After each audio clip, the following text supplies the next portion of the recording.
আসসালামু আলাইকুম। কেমন আছেন সবাই? আশা করছি সবাই খুব ভালো আছেন। জীবন আজকাল চ্যানেলের পক্ষ থেকে সবাইকে জানাচ্ছি স্বাগতম। চলে আসলাম ছোট্ট একটি ব্লগ নিয়ে। হাজব্যান্ড 30 বছর চাকরি করার পর এখন এলপিআরে আছে। আজকে তার অফিস থেকে বিদায় অনুষ্ঠান ছিল। কি চলে আসছো? আর কি গিফট পাইছে আজ তা দেখবো না, পরে আসো। সারাদিন পরে সন্ধ্যার সময় আইছে। তোমার বিদায় অনুষ্ঠানে এইটা দিল, অনেক সুন্দর তো। আর কি দিছে দেখি? একটা নামাজের বিছানা। নামাজের বিছানাটা খুব সুন্দর তো। একটা তসবি, একটা টুপি, একটা ফুল। ঢাকা থেকে আসতে আসতে ফুলটা শুকিয়ে গিয়েছে।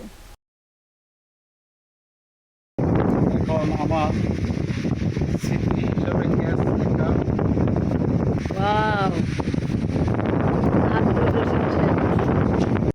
এলপিআরে আসার পর আমার হাজব্যান্ড একটু অসুস্থ হয়ে গিয়েছিল। আপনারা সবাই দোয়া করবেন ওনাকে যেন আল্লাহ সুস্থ রাখেন। আল্লাহ আপনাদের সবাইকে ভালো রাখুক, এই কামনায় বিদায় নিচ্ছি। দেখা হচ্ছে পরবর্তী ভিডিওতে। আল্লাহ হাফেজ।